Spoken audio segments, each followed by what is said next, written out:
for your time. Real quickly, some exclusions or scope exclusions. I'm a big fan of keeping the conversation within scope. Not going to talk about SharePoint 2010, so that's going to be excluded. There'll be a separate webinar that will address that, as well as any migration issues from 2007 to 2010. I'm also not addressing look and feel stuff, master pages, themes, and cascading style sheets, page layouts, and web content management stuff, and all of that. Anything associated with portal look and feel is something that I'm not talking about.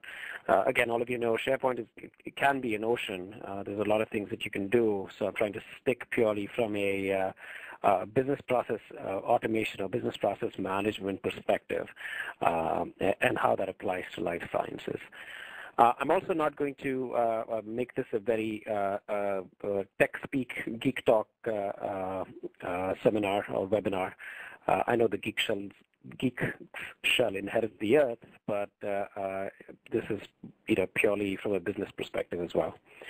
I'm also not going to differentiate between what you can do with the regular point-and-click SharePoint GUI or what you can do with SharePoint Designer, or what you can do with some hardcore development using Visual Studio, CHash, .NET, programming, etc.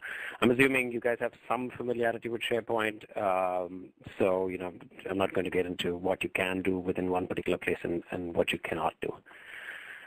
So with that, it's difficult to gauge the audience here, so I'm going to give a brief introduction, brief introduction on SharePoint itself, and again, try and simplify it as much as possible. SharePoint is truly a collaboration and productivity tool, and what does that mean? How does it provide productivity for me? In several ways. Personal productivity, right? Making sure that the right information is available to an individual at the right time for him or her to perform her job. So essentially, they can log on, they go to their my site, or they go to a particular portal. They have access to their documents. They have access to their task lists that have been the tasks that have been assigned to them. They have access to search, and they have access to information from other systems, even. I mean, from your ERP system or your warehouse management system or something else, all coming piped through the portal. Of course, team productivity as well is a big part of SharePoint. You can have document workspaces where you can have a document and discuss the document, share ideas. You can have meeting workspaces where you can manage agendas and meeting minutes and tasks and follow-up activities and all of that. And of course, a whole bunch of plethora of project management tools and Gantt charts and task lists and issue management lists and calendars and things like that. From an enterprise perspective or from a management perspective, SharePoint also can render itself to provide wonderful key performance indicators, dashboards, management dashboards, and of course publishing content throughout the enterprise, internet as well as intranet. Of course, content management and workflows and automating the variety of business processes, and also it provides a portal to present the information from a variety of systems as well. It's an interesting case study. We actually worked on a particular project once where we were working on a portal for pandemic preparedness. So what will this large company do in case there's a flu pandemic? I mean, of course, we were all talking about that recently with the swine flu epidemic. So here we developed a portal. This has, again, got nothing to do with compliance. It has nothing to do with validation in Part 11, but I just wanted to kind of highlight this because I wanted to kind of emphasize the point that pretty much any business process can be automated here using SharePoint. So for this particular pandemic preparedness website, SharePoint was used to manage all the information that you need when a pandemic hits.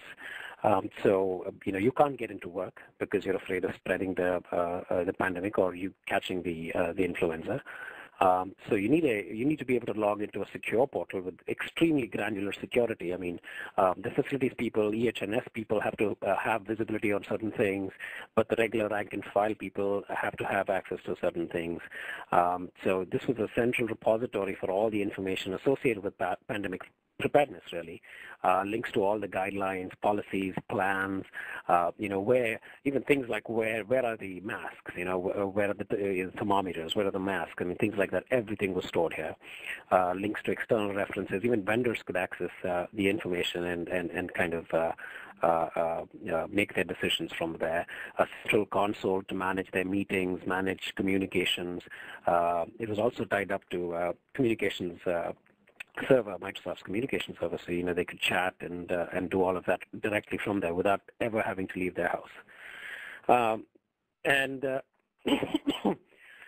That kind of keys into this supporting remote workers thing as well. I mean, you really can set up remote access, of course, with SharePoint, and you can, without having all of the same, without having a desktop or a company laptop or a company desktop, you can still access and get the work done. And SharePoint also provides tools like data retention and records management with their built-in record center, or you can use your own custom workflows and features to manage data retention and so on. So let's just get to a little bit about the widgets of SharePoint.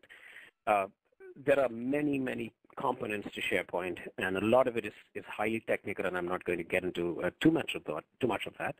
But I'm going to kind of focus on the important widgets or the important components of SharePoint, and talk a little bit about how they work, and then kind of use a real-life case study, a very simple case study. I'm going to use a training management system as an example, and show you how these little components can work together. Yeah.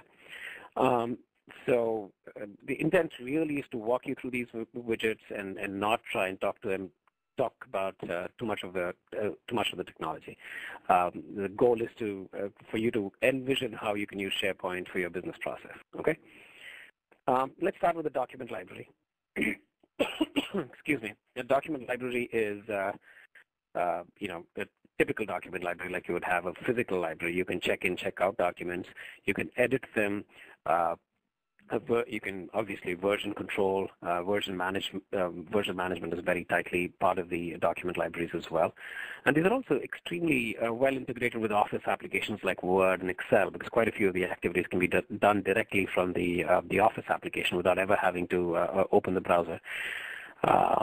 The beauty of the library truly is the columns or the metadata or fields. SharePoint calls them columns. So you can create any type of column or any type of even reusable site column which can be used across multiple libraries.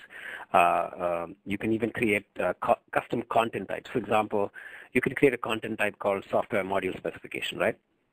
So that any library, if that library uses the software module spec content type, it automatically pre-populates some columns, like say, developer name or tester name, module title, or whatever.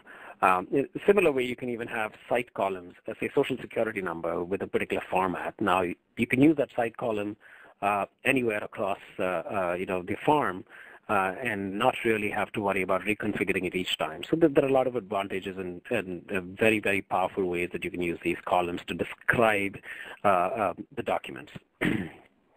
So the doc libraries themselves can be of various types, like picture library, web pages library, or even forms library. And forms library are, that's an important library that you can use for your business process automation as well. We're in this life sciences business. Paper is everywhere. We fill out a whole bunch of forms. Using InfoPath, we can really make them, electronic and more intelligent, where we can tap into source data and kind of pre-populate information, make things a lot faster, and using workflows, route these forms across a lot faster as well. So that's important.